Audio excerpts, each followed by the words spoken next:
Welcome to Halftime on the Hudson, brought to you by MCTV. I'm Gene Barbieri, and I'm joined by Nick Sciarrito, and we're going to get right into this talking about sports news. We've got first the Aaron Rodgers situation. I hope you're not a Jets fan because you're probably going to cry listening to this, but Aaron Rodgers is out for the season after tearing his Achilles on just the fourth play of the opening game against the Buffalo Bills. Nick, how do you think that the Jets are going to recover from this brutal injury? Well, one, it's really hard to recover after you lose a four-time MVP and a Super Bowl MVP.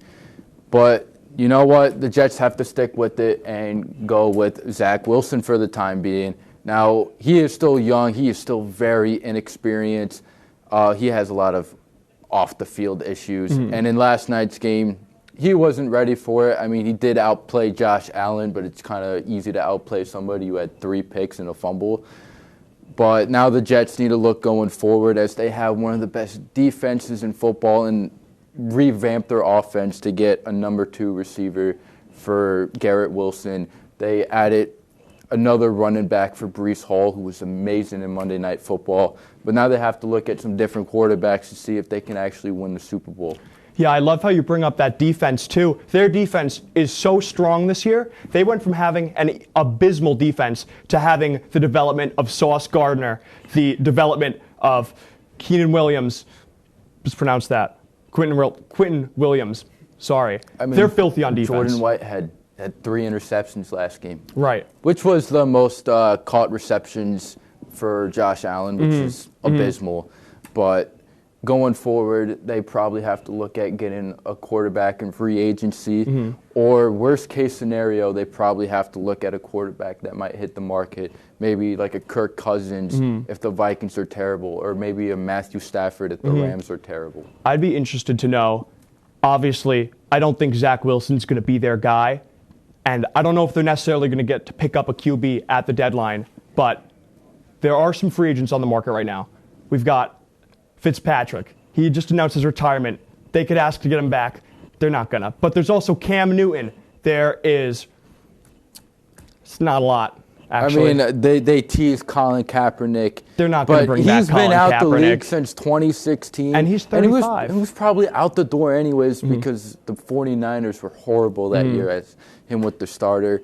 But it's really a tough situation for the Jets last year. And for those of you that were watching Monday Night Football, you all saw Robert Saleh's face. That was the expression of every Jets fan as Tommy in the back knows. Yeah, it's messy. I mean, Aaron Rodgers, this is such a long recovery. No more darkness retreat. Who knows if he's even going to want to play next year. He will want to play next year, but it does raise an interesting question. Will he play next year? Because he's going to be 40 by the time he gets back, coming off a very bad injury with only 1 year left in his contract. Do you think he's got that fire in him to stay around, or do you think he's going to call it quits? I mean, he's got 60 million reasons why to come back because he's one of the highest paid quarterbacks in the league right now. He posted on his Instagram saying that there was fire before the storm, or a storm before the fire, and he's got 60 million reasons why he's going to try and push to come back, especially if the Jets can't get a quarterback. They're going to have to run with him if they can't get somebody to replace him. And hopefully, if he comes back, it could be one of the greatest comebacks for a quarterback his age ever. I doubt that he's going to be like Peyton Manning after he broke his neck, or Drew Brees when he got hurt and then he was tailing off at the end of his career. But it is a tough situation for all Jets fans. Yeah. The story is there. The script is there. It has the chance to be amazing. But something that's not nearly as amazing is the situation revolving Kevin Porter Jr. right now, who has just been arrested on some pretty hefty domestic violence charges. Do you want to tell me a little bit about how this might affect the Rockets moving forward? Surprisingly enough, it is not going to affect the Rockets whatsoever, even though last season he averaged 19 points, 5 rebounds, and just under 6 assists per game. He was a nice young talent, especially being the 30th pick in the 2020 NBA draft or 2019 NBA draft, if I'm not mistaken. But the Rockets went out and they spent a ton of money in free agency getting a point guard by the name of Fred VanVleet, who was an All-Star and an NBA champion. Kevin Porter has had a lot of off-the-court issues. One of the reasons why he was picked so late in the draft, one of the reasons why the Cavs traded him. The Rockets are going to be just fine. They're looking to trade him, and I think they'll move on quite smoothly from this whole situation. Yeah, no, I think that's a good point. Also, this team, the Rockets, last year, 22 wins. That's abysmal. They're not going to really make, like, a monumental improvement just by replacing one guy. I mean, Fred VanVleet is excellent, but he's certainly not going to fix all the holes, all the communication problems, the problems on defense, the problems not being able to make threes. The Rockets need a couple more years, and I think they'll be just fine without Kevin Porter Jr. I mean, they have Alperen Sengun, who's a phenomenal center. He's going to probably be Domantas Sabonis one day. They just signed Dylan Brooks, and if he's going to play like he did in the bronze medal game in the FIBA World Cup, they might as well make the playoffs. But I doubt NBA players, especially that guy from LA, that's not going to happen. He might suck this year. Probably will suck this year. Jalen Green going to be looking to take the next step. I mean, they paid Fred VanVleet a whole ton of money, and they were probably going to move on from Kevin Porter Jr. anyways. But then again, they did just extend his contract by 4 years for $82 million, and the Rockets haven't been known for exceptional money management. Do you think that's going to set him back a little bit? Or, I mean, they're already set back pretty far. With all the contracts that they offered, you know what? It's only 3 years. Dylan Brooks has 4 years. I mean, this is the NBA. People are going to pick players up like that all the time. Chances are they won't be able to move on from Fred VanVleet or Dylan Brooks. Are going to have to gut out their contracts. But considering that Jalen Green and Alperen Sengun are still young, and I forgot about Jabari Smith, they're going to be just fine, and they might dominate the league one day, but I doubt it.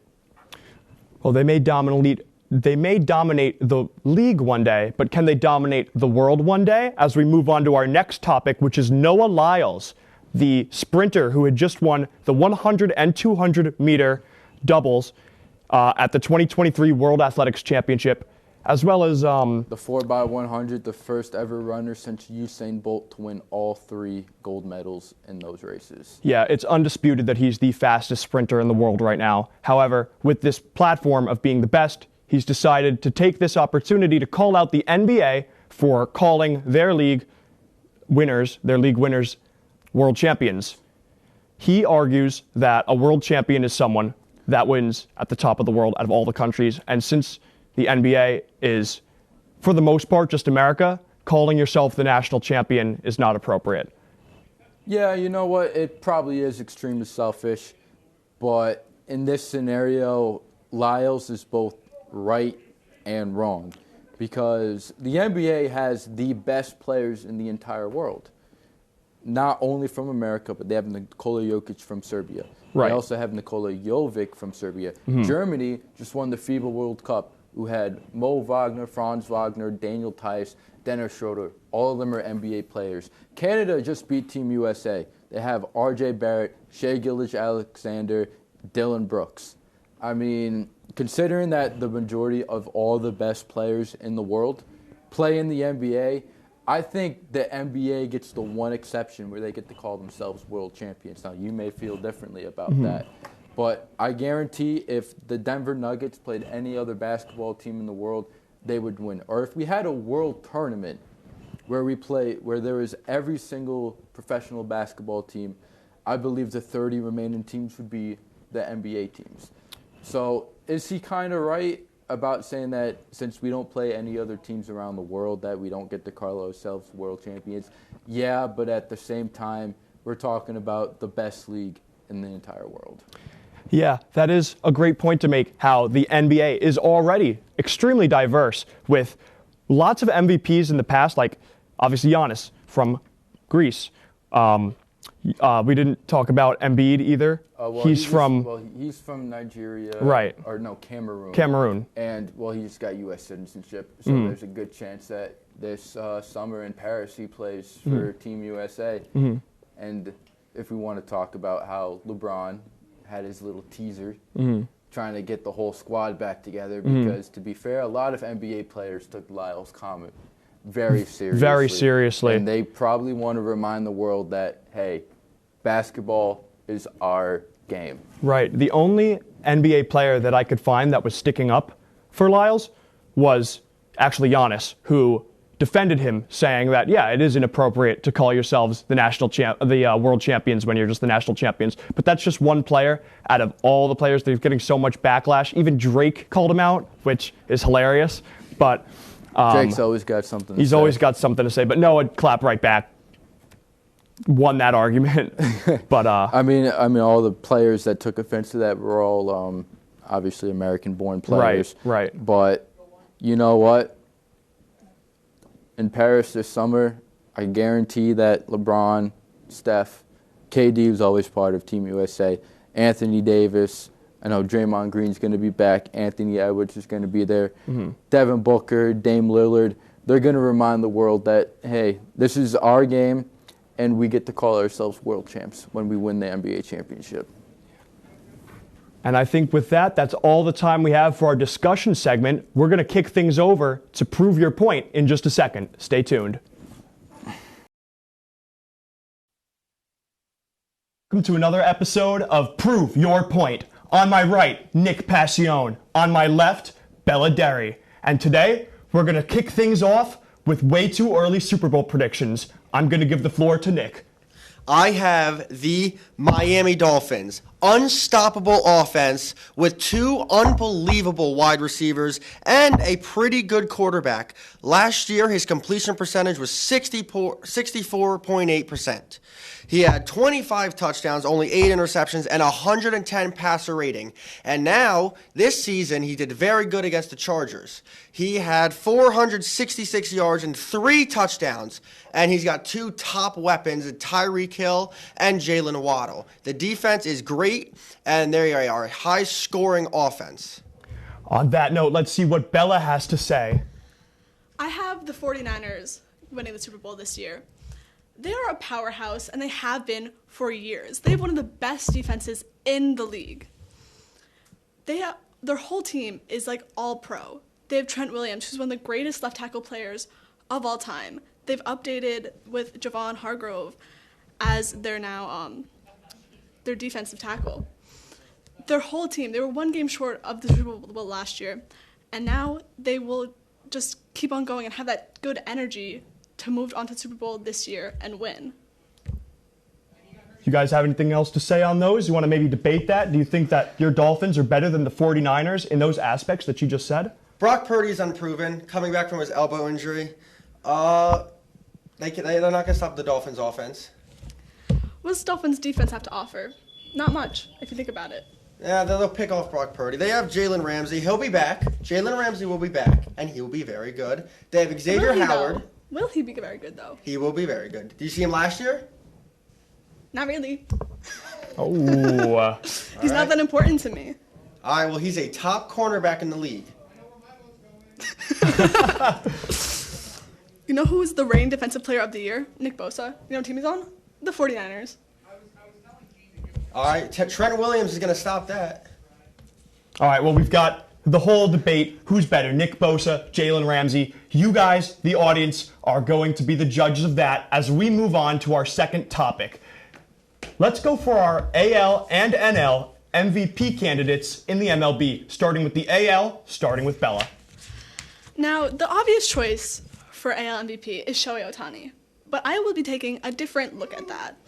Shohei Ohtani, he's very good, but now he's not going to play for the rest of the season, and he left a lot of his starts very early. So I will be taking reigning Rookie of the Year, Julio Rodriguez. This guy, he's fast, he has power, he has a 30-30 season this year. His defense is incredible. He has a 91% field running value, so whenever he gets on base, he just makes plays happen. He'll steal bases, he'll score on a double from first. He has a 95 percentile batting run value. He's just quite literally one of the best players in the league. You add his hitting with his defense, and there's no one really better than him in center field. Yeah, Shohei Ohtani, he pitches, he hits. He's not playing for the rest of the season. We don't know if he's going to pitch again. And it's time to give Julio the flowers he deserves. Those are some interesting points. Let's see what Nick has to say about it. I'd like to see Julio Rodriguez throw a 3.14 ERA. I would love to see that. Obviously, Shohei's hurt. I still think he proved himself, though. 44 home runs, 95 RBIs, with 91 walks. And putting up those numbers with all those walks is actually, insane. His slugging is .654. I would like to see J-Rod do that. So, Shohei Ohtani, not negating, he's a great player. But you can't just look at, he's the only one to ever do it. He did that last year. He wasn't as good this year. Yes, he had 44 home runs. Yes, his slugging percentage is really good. But he's just not reliable anymore with a lot of injuries. And if you look at Julio, you cannot put away how good his defense is. He has, I think it might be 11 outs above average, which is insane, especially in center field, which is one of the most difficult defensive positions that there are. He's a 6B WAR. His WRC plus is 134. Don't forget his 153 strikeouts either. Okay, you know who else strikes out a lot? Aaron Judge. You know who won the MVP last year? Aaron Judge. So strikeouts don't really matter that much, I think, in the MVP, unless you're Javi Baez and only striking out and not getting on base and not hitting for power. Shohei Ohtani is also giving up a batting average of 184. Can Julio Rodriguez do that? We don't know. We never seen him pitch. We never seen him pitch. No. All right, it's an interesting dynamic. We've got a speedster and a fielder versus a pitcher and a hitter. It's going to be interesting how that one boils down. Let's move on to the National League now. What do we say? Nick? It's Ronald Acuna Jr., and it's not really close. Ronald Acuna Jr. is batting .334, 36 home runs, 95 RBIs, 65 stolen bases. First MLB player in history with a 30-60. Why is that? Oh, it's because he's good. It's because he's good. It's because they increased the base size. Because he's good. That's why that happened this year. It's because they increased the base size so he could steal more bases. That's why it didn't happen in the past. Is that right? Is that why Julio Rodriguez has 153 strikeouts? That has nothing to do with this. We're on the National League right now. Julio has nothing to do with this right now. And let me tell you why Mookie Betts is my Mookie MVP. Betts has 11 stolen bases. That's pretty garbage. Okay, why are you using a counting stat as something for MVP? No, let me lay out my point first. You need stats. Let me lay out my point first. Thank you. You know who has a higher slugging percentage? Mookie Betts, .611 slugging percentage. Ronald Acuna Jr., very good, but it's .584. He also has a .411 on base percentage, and Ronald Acuna Jr. has a little better, .416, still around the same. So that means Mookie's OPS, 1.022, while Ronald Acuna's is only 1,000. He's walking 13.4% of the time. His WRC plus, which is rated runs created plus, is 174, while Acuna's is only 168. He is offensively better. He just gets on base. And you want to talk about base running.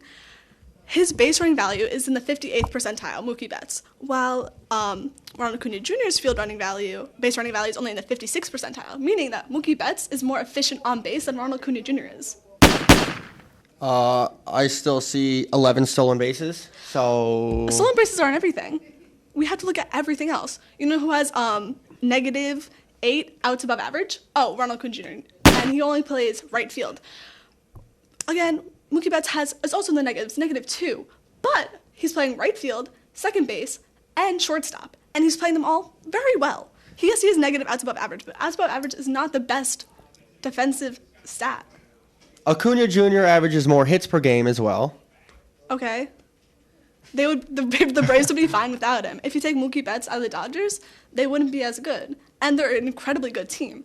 Remove Ronald Acuna Jr. from the Braves, they did this last year. They won 101 games without him for half the season. Ronald Acuna Jr. is not the MVP. Every single offensive category, Mookie Betts is better. Isolated power, 298, while Acuna's ISO power is 250. That's 48 points higher for Mookie Betts. He deserves to be the MVP this year. Bella makes some excellent points. Do you have anything else to say before we switch topics? All right. They both made some excellent points about both MVP candidates, but now we're going to fast forward to our final topic, and it's about the New York Rangers. We're here in Poughkeepsie, kind of close to the city, so that's the team that we're going to cover, the New York Rangers. They're coming off a disappointing playoff loss to the Devils. Are they frauds going into this year? We're going to start with Nick. Yes, they are frauds. When I hear Rangers, I hear first-round exit ringing in my ear. They are 31st in shot attempts taken. They are washed. the whole team is washed. If they didn't have Igor, they wouldn't even be close. The Buffalo Sabres would beat them. That's interesting. No, what I think now is that these Rangers, my New York Rangers, they're not frauds at all. They have a new coach this year, Peter Laviolette.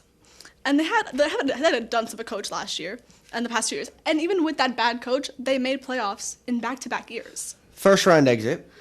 Still made playoffs. First round exit. My point still Ringing in my ear still. My point still stands. Their team, they're good all around. We have the generational talent, like you said, of Igor Shesterkin. Is 28th in high-scoring chances good? That's bottom of the league. You want to let me make my point first? Thank you.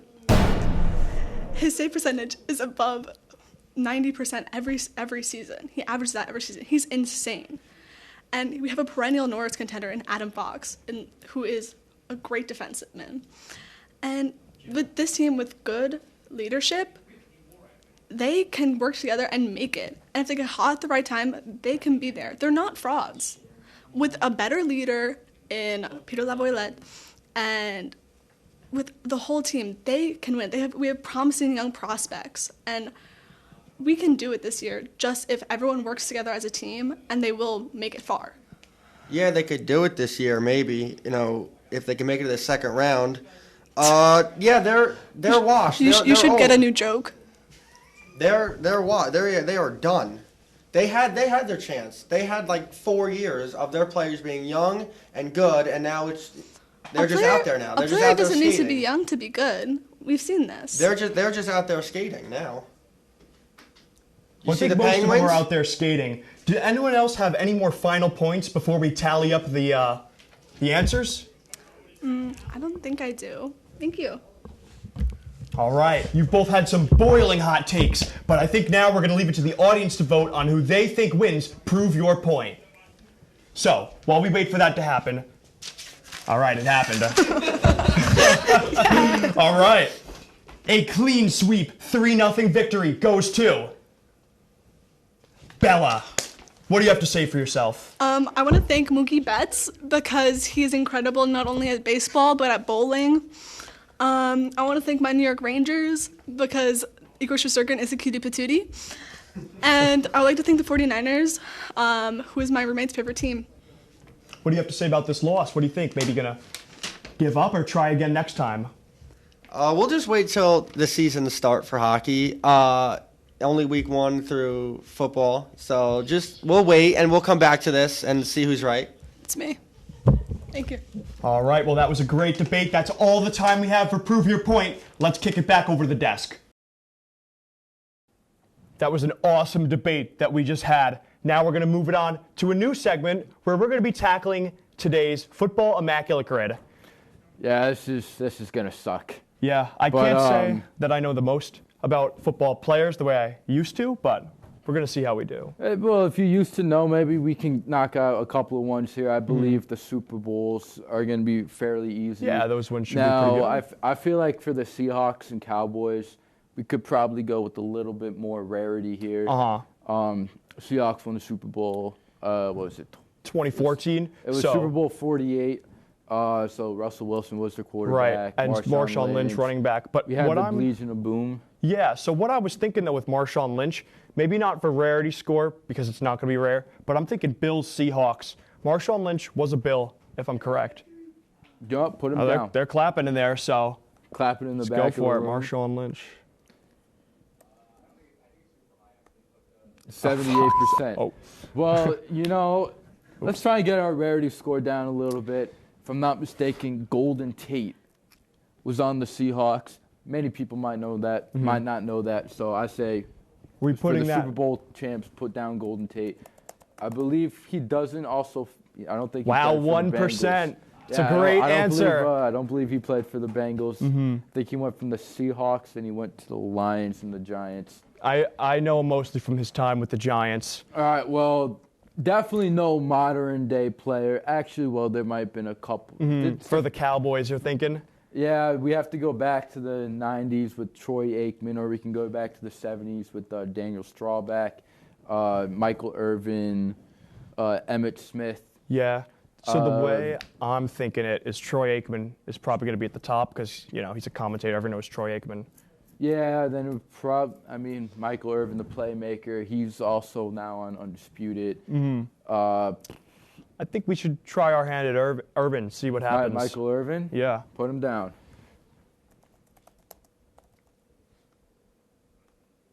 All right. 10%. That's a little bit of a higher number than I was expecting, but I guess there's only... I thought that would be much higher. Really? Well, I was thinking there's only so many people, because most of the people playing the Immaculate Grid are pretty young, like around our age. Not a lot of people our age were alive for the Cowboys winning, so... None of them were alive. None of them. Redskins, or Commanders, haven't won a Super Bowl since in a while. 1992. Yeah. I think it was Super Bowl 26. We can go. I do know that they had a tight end named Don Warren. I think we should just put him down Don for Warren. that. Yeah. I don't know anything about him or how to spell it. Here we go. Yeah, there you go. Don Warren with 0.3% for, at the time, Redskins Super Bowl champion. Now, I do know that there's a Bengals running back right now that also played for, I guess, at the time, the Redskins or maybe the Washington football team. I'm not really sure. Depends on what year it was. Sam Dupernay. He did. He did play for Washington at one point. He's probably going to be the top answer, if I had to guess. How do you spell that name? I think Jesus. it's P-E-R-I. It's. There we go. Yeah, P-E-R-I. So with 21%, we've got him. He Now, looks very weird. I did not expect him to look like that whatsoever. I always Bald head and a beard. think it's great seeing all the pictures in the grid, unless you're Michael Irvin or Don Warren, because then you just, I guess there's no photo evidence that they ever existed. But we do have one for the middle that I just thought of. Really? Cowboys, Bengals, give me my favorite quarterback. That's a lie. It's not my favorite. Andy Dalton? Andy Dalton. Yeah. Bengals. That came off the top. I forgot Andy Dalton. Bengals and Cowboys legend. I mean, he did lose that game to the Giants. That could have pushed us to the playoffs. And that picture does kind of look like a mugshot. So, I think he was wearing a Carolina jersey. Yeah. Well, we've only got three more spots left. Bengals, Seahawks, Bills, Cowboys, and Bills, Commanders. Seahawks, Bengals. That's a tough one, I think. I'm just trying to. I know they got a new running back, Deontay Harris. I don't think he only played for the Saints. I mean, their team's kind of been together for a while now. Bengals, to be fair, I wasn't paying attention to them until they got Joe Burrow. So was anyone? I don't think so. Not even Bengals fans. I'm trying to think of players that have bounced around a lot. Like, I'm trying to think if Fitzpatrick comes to mind for players that have bounced around a lot.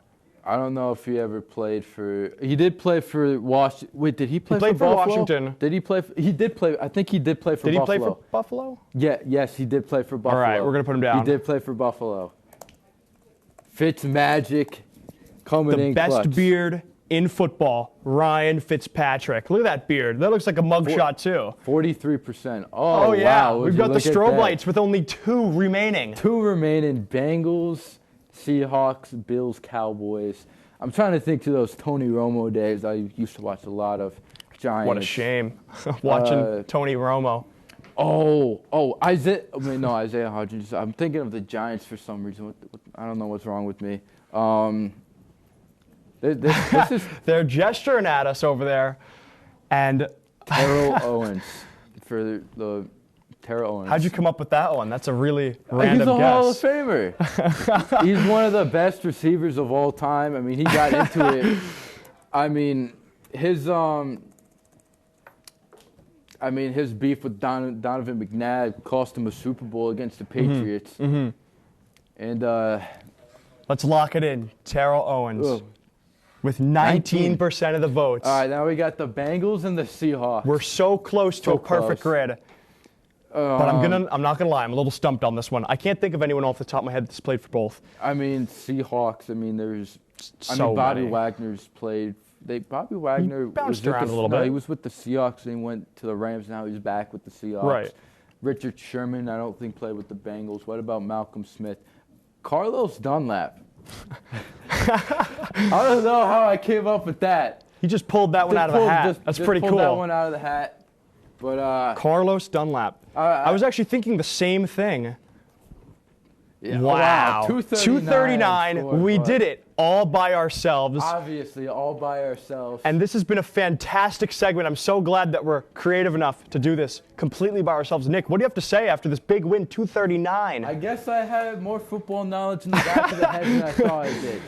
But I think that's all we have for you That's today. all the time we have for today, and that's all the time that we have on this episode of Halftime on the Hudson. I'm Gene.